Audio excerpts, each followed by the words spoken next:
बड़ी खबर का रुख करेंगे। गृह मंत्री अमित शाह सदैव अटल समाधि स्थल पर पहुंच गए हैं। रक्षा मंत्री राजनाथ सिंह और तमाम केंद्रीय मंत्रियों के जो पहुंचने का सिलसिला है वो भी जारी है। प्रधानमंत्री मोदी भी कुछ देर बाद पहुंचने वाले हैं। प्रार्थना सभा का आयोजन किया गया है। तस्वीरें आपके सामने, रक्षा मंत्री राजनाथ सिंह, गृह मंत्री अमित शाह, केंद्रीय मंत्रियों आपको तस्वीरों में दिखाई दे रहा है। थोड़ी देर बाद प्रधानमंत्री मोदी भी पहुंचने वाले हैं। 25 दिसंबर का आज का दिन।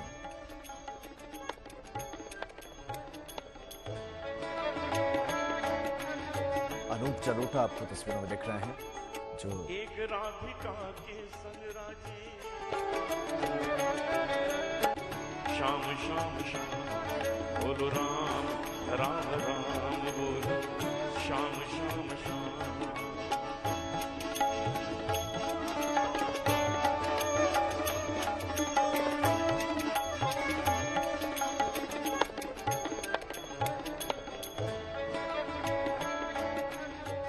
अनूप जलोटा अपने सुर लगा रहे हैं, लेकिन दूसरी तरफ इंतजार प्रधानमंत्री मोदी का भी, वो भी कुछ ही क्षणों में पहुंचने वाले हैं सदैव अटल समाधि स्थल पर। नजर हमारी है सीधा सदैव अटल आपको लिए चलते हैं। पूर्व प्रधानमंत्री भारत रत्न अटल बिहारी वाजपेयी को श्रद्धांजलि दी जा रही है।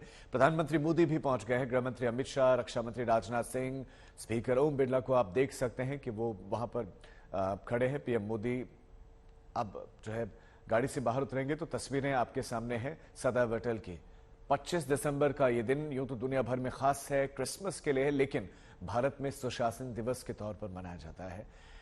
9 बार लोकसभा के सांसद, 2 बार राज्यसभा के सांसद रहे, जिन्होंने बताया कि गठबंधन में सरकार कैसे चलाई जाती है। ये तस्वीरें हम आपको स्वर्गीय देख सकते हैं। अटल बिहारी वाजपेयी कार्यक्रम आज आयोजित किए गए। आज जन्म जयंती और अभिवादन करते हुए श्रद्धांजलि अर्पित करने के लिए सदैव अटल समाधि स्थल पर प्रधानमंत्री मोदी आप देख सकते हैं। और भारतीय जनता पार्टी अगुवाई वहां पर गृह मंत्री, रक्षा मंत्री, स्पीकर वो भी खड़े हैं और एक एक करके श्रद्धांजलि देंगे। सर्द है, लेकिन इस सर्द साधु संत भी पहुंचे हुए हैं, अपने नायक मान्य हस्तियां भी पहुंचे हुए हैं। प्रार्थना सभा का आयोजन है। अनूप जलोटा भी वहां पर मौजूद।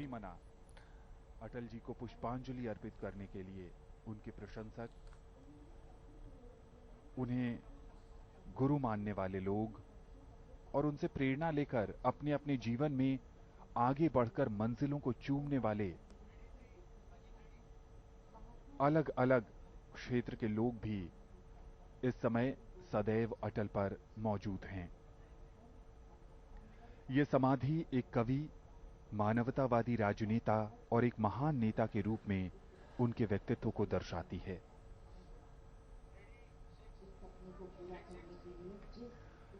हिमांशु मिश्र हमारे संवाददाता खबर पर ज्यादा जानकारी देंगे। हिमांशु, तमाम गणमान्य हस्तियां पहुंच गए हैं श्रद्धांजलि अर्पित करने के लिए। राष्ट्रीय नेता देखिए, बिल्कुल प्रधानमंत्री नरेंद्र मोदी जो है वो श्रद्धांजलि अर्पित करने के लिए पहुंचे हैं। अब से कुछ देर में उपराष्ट्रपति जगदीप धनखड़ यहाँ पहुंचेंगे। राष्ट्रपति द्रौपदी मुर्मू जो है वो पहुंचने वाली हैं।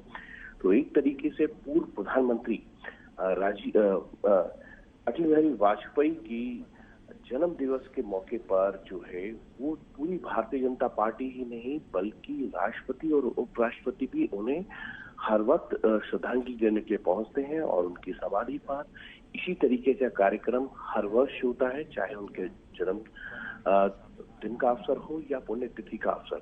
लेकिन एक चीज जरूर है, भारतीय जनता पार्टी के ये नेता अटल बिहारी वाजपेयी के लिए हमेशा ये कहा जाता था कि वो पार्टी से बड़े नेता थे।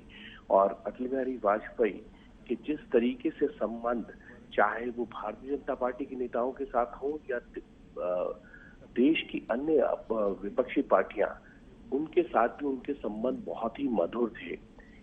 जब भी कभी संसद के अंदर इस तरीके की स्थिति आई तो अटल बिहारी वाजपेयी ने अपने भाषणों से, अपनी बातों से लोगों को लुभाने में कोई कोशिश नहीं छोड़ी। सदन जब नहीं चल रहा होता था किसी कारणवश तो अटल बिहारी वाजपेयी ऐसी बात कह दिया करते थे जिससे सदन की कार्रवाई चलने लगती थी। अटल बिहारी वाजपेयी के बारे में ये कहा जाता है कि वो राजनेता के साथ साथ एक ऐसे कवि थे जो अपनी जो हृदय के अंदर जो भी बातें होती थी उन्हें अपनी कविताओं के माध्यम से हमेशा देश की जनता के सामने रख दिया करते थे। आप अगर देखेंगे तो उनकी समाधि के चारों तरफ जो है वो उनकी कविताओं की कुछ कुछ पंक्तियां जो है वो यहाँ पर उकेरी गई है पत्थर पर, और उनको हमेशा भारतीय जनता पार्टी के नेता, चाहे वो कोई भी नेता हो, वो समय समय पर इन पंक्तियों को अपने भाषणों में, अपने जिस तरीके के कार्यक्रम होते हैं उनके अंदर हमेशा यूज करते हैं, प्रयोग करते रहते हैं। अटल बिहारी वाजपेयी हमेशा कहते थे कि वो राजनेता नहीं है, वो कवि हैं।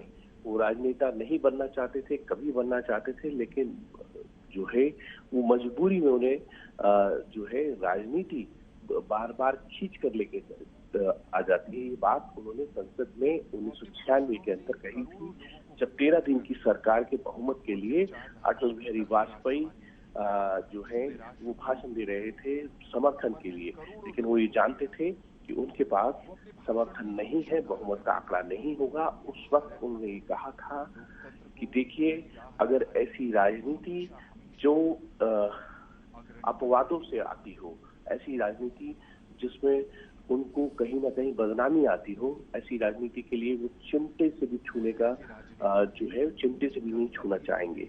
लेकिन राजीव जी, आप मेरी बात सुन पा रहे हैं? बिल्कुल बिल्कुल हिमांशु, मैं आपकी बात सुन पा रहा हूँ। आपने कहा बिल्कुल कि एक कवि जो मन में रखता है, जो उसके विचार होते हैं, वो उन्हीं को उसी अंदाज में वैसे ही व्यक्त करता है, यानी कि दिमाग में कुछ और, जुबान पर कुछ और, ऐसा नहीं होता है। ये उनके साथ था। सूर्य एक सत्य है, उन्होंने लिखा है, जिसे झुटलाया नहीं जा सकता। उसी तरह अटल एक अटल सत्य है, जिसे वाकई झुटलाया नहीं जा सकता। और आज तमाम बड़ी हस्तियां इसीलिए उनके आगे नतमस्तक हैं। हिमांशु, देखिए, बिल्कुल तमाम राजनीतिक हस्तियां अटल बिहारी वाजपेयी के व्यक्तित्व के आगे बोनी नजर आती हैं। आप देखिए कि 1977 में जब वो विदेश मंत्री बने और उसके बाद जब वो यूएन की, संयुक्त राष्ट्र संघ की बैठक में जाते हैं तो वो हिंदी में भाषण देते हैं। और उसके बाद से आप देखिए तमाम तरीके के राजनेता जो है वो यूएन गए, सबने हिंदी में भाषण देने की कोशिश की। तो एक शुरुआत जो है हिंदी को बढ़ाने की, वो संयुक्त राष्ट्र में अटल बिहारी वाजपेयी ने की थी। और उसके बाद आज देखिए कि आज प्रधानमंत्री नरेंद्र मोदी भी यूएन में हिंदी में ही भाषण देते हैं। तो ये एक तरीके से देश की जो भाषा है उसको किस तरीके से बढ़ाया जा सकता है, किस तरीके से विश्व के अंदर उसको पहचान दिलाई जा सकती है, इसकी शुरुआत अटल बिहारी वाजपेयी ने की थी, और जिसको बढ़ाने का काम प्रधानमंत्री नरेंद्र मोदी कर रहे हैं। लेकिन अटल बिहारी वाजपेयी ने गठबंधन की सरकार कैसे चलाई जा सकती है, पूरा कार्यकाल उसका 5 वर्ष का कैसे किया जा सकता है, इसकी मिसाल जो है उन्होंने 24 गठबंधन के साथियों के साथ मिलकर 1998 से 99 और फिर 99 से 2004 तक पूरे 5 साल 6 साल के कार्यकाल, लेकिन 99 में एक चुनाव हुआ था, उसके बाद से उन्होंने पूरे 5 साल ये सरकार चला के दिखाई कि गठबंधन के साथियों के साथ कुछ बातों को, कुछ एजेंडों को दूर रखकर कैसे सरकार चलाई जा सकती है, इसका उदाहरण पेश किया था। हिमांशु, आपने बहुत अच्छा एक पहलू उठाया है, मैं इसी पर जरा बात कर लेना चाहता हूं। जब पोखरण परीक्षण हुआ था उस वक्त कितना अंतर्राष्ट्रीय दबाव था भारत के ऊपर, लेकिन उस तमाम दबाव को झेलते हुए, ये स्वीकारते हुए कि हमने परमाणु परीक्षण किया हुआ, उस समय में अंतर्राष्ट्रीय आप पर कई तरह के प्रतिबंध लग सकते थे, उसके बाद भी स्वीकार कर रहे, उस समय दर्शाता था कि कितनी बड़ी हस्ती और कितनी अटल हस्ती थी। देखिए, बिल्कुल अटल बिहारी वाजपेयी के ही कार्यकाल के अंदर जो है भारत ने परमाणु टेस्ट किए और उसके बाद एक न्यूक्लियर पावर बने, लेकिन अंतर्राष्ट्रीय दबाव भारत के ऊपर बहुत तरीके से डाले गए थे। भारत को ये कहा गया था कि आप विदेश के अंदर, यानी कि आपको अलग थलग कर दिया जाएगा वैश्विक मंचों पर। भारत इससे डरा नहीं, और अटल बिहारी वाजपेयी ने पूरे तरीके से हर चीज को करते हुए आगे बढ़ते गए। और अंत के अंदर अगर आप देखेंगे तो जो विदेशी ताकतें हैं, जो बड़ी शक्तियां हैं इस देश के अंदर, चाहे वो अमेरिका हो या ब्रिटेन हो, चाइना हो, अंत में भारत को हाथ मिलाना ही नहीं पड़ा। उन तमाम प्रतिबंधों को सभी अंतर्राष्ट्रीय मंचों की तरफ से हटाया गया। एक तरीके से अटल बिहारी वाजपेयी न सिर्फ बहुत कोमल हृदय के थे, बल्कि कठोर हृदय हिमांशु, आप कंप्लीट कर लीजिएगा, मैं लौट रहा हूं आपके पास। इस वक्त देश की राष्ट्रपति द्रौपदी मुर्मू भी पहुंच गए हैं, और खुद प्रधानमंत्री, रक्षा मंत्री, उपराष्ट्रपति जगदीप धनखड़ भी आपको साथ में दिखेंगे, पूर्व राष्ट्रपति रामनाथ कोविंद भी तस्वीरों में दिखाई दे रहे हैं। तो तमाम बड़ी हस्तियां पहुंच गए हैं। राष्ट्रपति का इंतजार था, राष्ट्रपति द्रौपदी मुर्मू भी पहुंच गए हैं और अब श्रद्धांजलि अर्पित की जाएगी। प्रार्थना सभा का आयोजन है। आप देखेंगे कि वहां पर लोग भी बड़ी संख्या में पहुंचे हुए हैं श्रद्धांजलि अर्पित करने के लिए, पुष्पांजलि अर्पित करने के लिए। देश के पूर्व प्रधानमंत्री अटल बिहारी वाजपेयी को, जिनको भारत रत्न से भी सम्मानित किया गया है, भारत रत्न अटल बिहारी वाजपेयी को आज याद किया जा रहा है। उनके जन्मदिन के इस मौके को सुशासन दिवस के रूप में मनाने का ऐलान हुआ था और इस दिन को मनाने का उद्देश्य यह है कि देश में पारदर्शी और जवाबदेह प्रशासन बनाया जाए ताकि नागरिकों और खासतौर पर विशेषकर छात्रों को सरकार की प्रतिबद्धता से अवगत कराना इस दिन का मकसद भी। भीतर से भी वो उतना ही सबल और शक्तिशाली है। माननीय राष्ट्रपति द्रौपदी मुर्मू अब पुष्पांजलि अर्पित कर रही हैं अटल जी की समाधि सदैव अटल पर।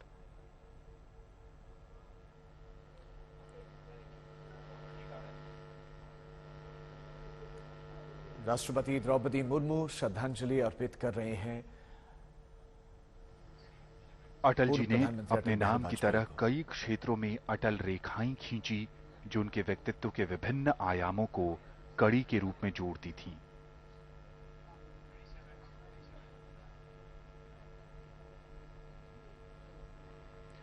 वो कहते थे कि जो आज है वो कल नहीं रहेगा, लेकिन मां भारती सदैव गर्व से महकनी चाहिए।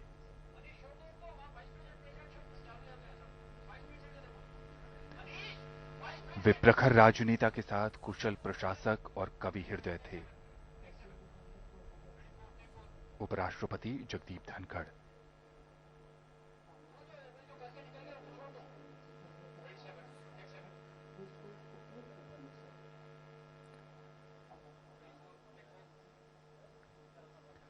सरलता, वाक्पटुता, सहजता और प्रसन्नचित स्वभाव उनके विराट व्यक्तित्व की आभा थी। अपनी बात को सार और प्रभावी ढंग से माननीय प्रधानमंत्री नरेंद्र मोदी।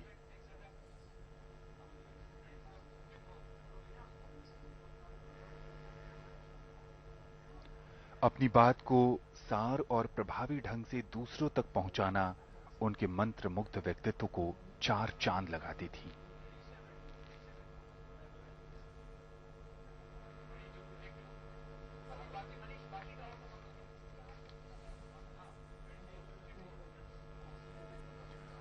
पूर्व राष्ट्रपति रामनाथ कोविंद।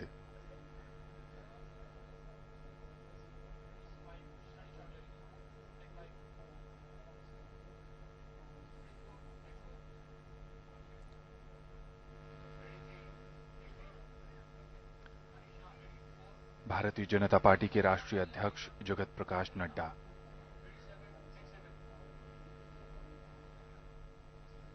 अपने एक लेख में अटल जी कहते थे, इस बीच लोकसभा अध्यक्ष ओम प्रकाश बिड़ला, रक्षा मंत्री राजनाथ सिंह,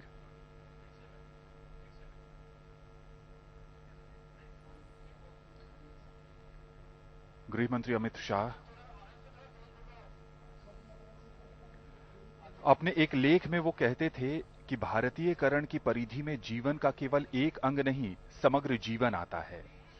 राजनीति, अर्थ, शिक्षा, समाज, रचना सभी क्षेत्रों में भारतीय जीवन मूल्यों के आधार पर नव निर्माण करना भारतीयकरण का अर्थ है।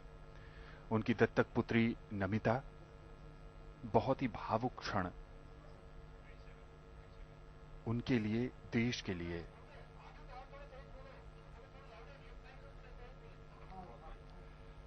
वो एक ऐसे राजनेता रहे जिनका सभी राजनीतिक दल सम्मान करते थे। वाजपेयी जी अपने छात्र जीवन के दौरान पहली बार राजनीति में तब आए जब उन्होंने वर्ष 1942 में भारत छोड़ो आंदोलन में भाग लिया। राष्ट्रीय स्वयंसेवक एक करके सभी श्रद्धांजलि देने के लिए पहुंच रहे हैं। जिनकी दत्तक पुत्री है वो भी श्रद्धांजलि देते हुए राष्ट्रपति, उपराष्ट्रपति, लोकसभा अध्यक्ष, रक्षा मंत्री, तो सभी एक एक करके श्रद्धांजलि अर्पित कर रहे हैं अटल बिहारी वाजपेयी को 25 दिसंबर का दिन उनको याद किया जा रहा है। बीजेपी अध्यक्ष जेपी नड्डा ने भी श्रद्धांजलि अर्पित की है। प्रार्थना सभा का आयोजन किया गया है और उनके जन्मदिन के इस मौके पर उनकी जो रचनाएं हैं उनको भी याद किया जा रहा है।